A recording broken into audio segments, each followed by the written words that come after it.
Right now, somewhere in the world, a chick is hatching.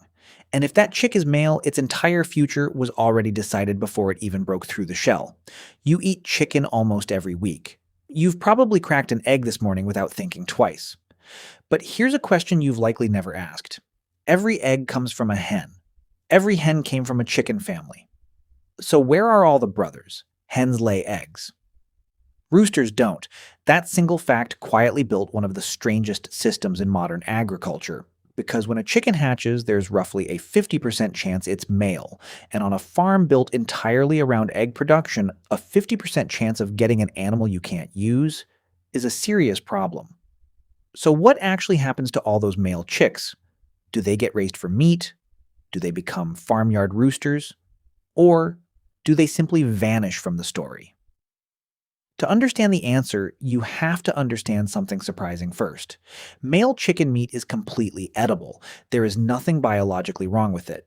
Humans have eaten roosters for thousands of years, long before supermarkets or factory farms existed. So if the meat is fine, the real question isn't, can you eat a male chicken? It's, why doesn't modern farming bother too? And that answer comes down to something you wouldn't expect. Economics rewired biology. Here's the twist. The chicken sitting on your dinner plate and the chicken that laid your breakfast egg are not really the same animal anymore. Over the last century, farmers didn't just raise chickens. They split the species into two specialized tools. One bred purely to lay eggs, the other bred purely to grow meat, fast.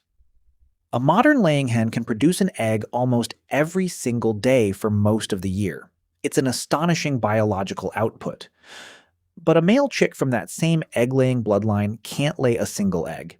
And he isn't built to grow big either. His body was never optimized for meat. A specialized meat breed, called a broiler, can reach full market weight in about 6 to 8 weeks. An egg breed male takes much longer, eats more food along the way, and still ends up smaller. To a commercial hatchery, feeding him for months just to get a modest amount of meat doesn't make financial sense. So imagine you're running a factory that makes one specific product very efficiently.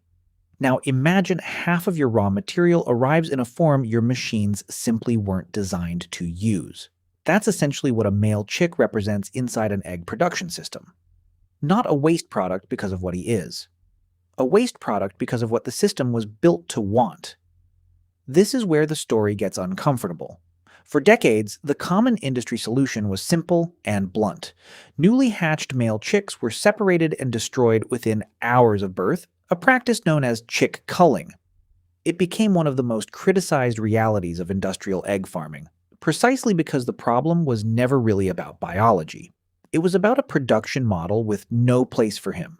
But humans, being humans, eventually tried to engineer their way out of it. Scientists began developing something called in ovo sexing, technology that can determine a chick's sex while it's still an embryo inside the unhatched egg. If the embryo is male, the egg can be removed before development even continues. If it's female, she keeps growing toward the life of a laying hen. It's a strange kind of solution, trying to fix a problem created by selective breeding using a completely different layer of technology. And yet there's an older, simpler answer sitting right there the whole time. Just eat the roosters. Because in many cultures, that never stopped. Older roosters are slow cooked into soups, stews, and rich broths. They're tougher meat suited to long, low cooking rather than a quick sear. Nothing about that meat is inferior. It just asks for a different kind of patience in the kitchen. Here's the part that really reframes everything.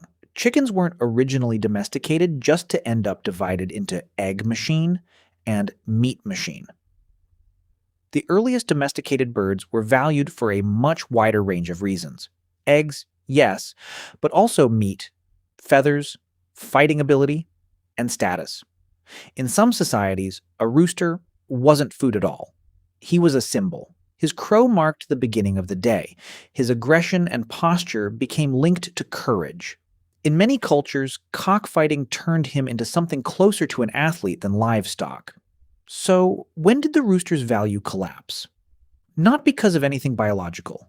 It collapsed the moment agriculture went industrial. Once farms began producing not thousands but billions of chickens a year, every single animal that didn't serve the core purpose became a cost: feed, space, time, labor.